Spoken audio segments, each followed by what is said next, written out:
Okay, this is a waterfall just above the Holt Lock Dam, close to the Black Warrior River in Tuscaloosa, Alabama.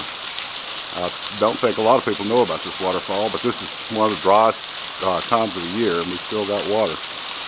So this is a treasure in Tuscaloosa County.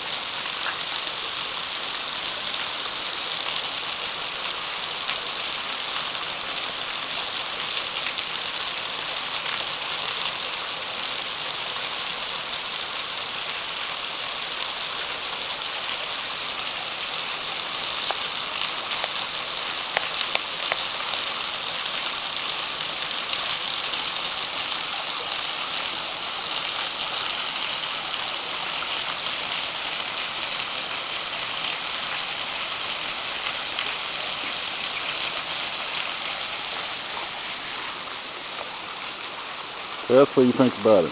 Hey, Ro, you like this place?